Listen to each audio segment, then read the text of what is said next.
For the first time tonight, we're hearing from city leaders in Sunland Park who are named in a new lawsuit, as developers in that lawsuit accuse the city council members of unfairly rejecting a multi-million-dollar entertainment project. Our own Julia Spencer spent that evening today in Sunland Park trying to track down some of those city council members. Questions about the lawsuit that Independent Nation filed against you. Is there anything you can say about it? I don't know anything. I'm so sorry. Our search for answers regarding claims of civil conspiracy and malicious abuse of process began outside Sunland Park City Hall hours before tonight's regularly scheduled council meeting. The lawsuit filed on November 21st by Independent Nation, the team behind a proposed entertainment hub and dispensary, claims their project was unfairly blocked. It accuses 5 of 6 council members and several local businesses of derailing the development. The suit alleges council denied critical zoning and licensing approvals after some dispensary owners spread a false narrative that the project was a strip club. We approached Councilwoman Maria Burciaga as she arrived to City Hall. They're claiming that council kind of ruined that relationship by, in May, voting against their approval for zoning plans. Is there anything you can say to that? No, anything you want to say, you can talk to that media. But it names you specifically. No, I'm sorry. Burciaga told me she didn't know about the lawsuit, wasn't served, and directed me to speak with the Sunland Park City Manager, Mario Juarez Infante. Are you hoping to work with Independent Nation in the future? I don't know, ma'am. I really don't know if you want to talk to the city manager or to that lady. Well, it doesn't name the city manager, it names you specifically, individually. The suit also accuses Councilwoman Daisy Lira of a conflict of interest, claiming she voted against the project after her brother, Christian Lira, a dispensary owner and former councilor, was not selected to join the development. Developers with Independent Nation acknowledged the claims in a pre-recorded interview it provided to KFOX 14.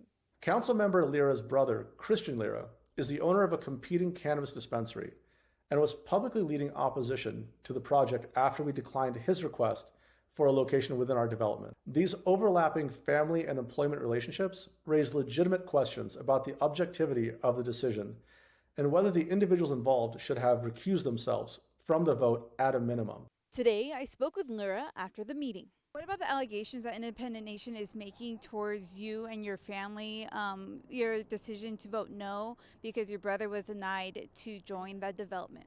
I know, I saw that too. No, I mean, that has nothing to do with it. And the claim of conflict of interest, do you think that you should have recused yourself from that vote? No, because I have nothing to do with it. I mean, I had nothing to do with it. I have no conflict of interest would be that I would have something to gain or lose, or I have nothing to gain or lose if they go in here or they don't.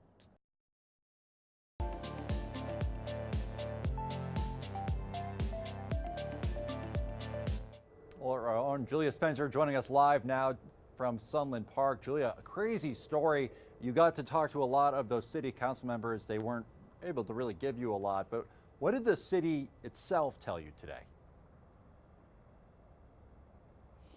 Well, Harry, we reached out to the city of Sunland Park to ask their opinion about the lawsuit. You know, this is naming 5 out of 6 city council members in that lawsuit.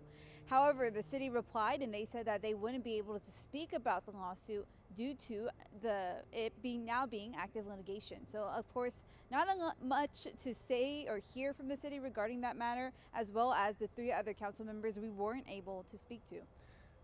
Gotcha. Well, Julia, what's next in this case? What should we expect to hear from anybody, really? What's the next date to look for?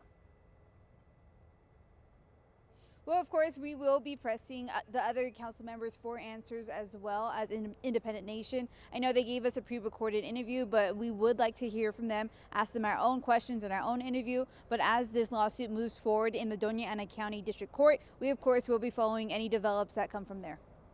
Thanks so much, Julia. Appreciate your time.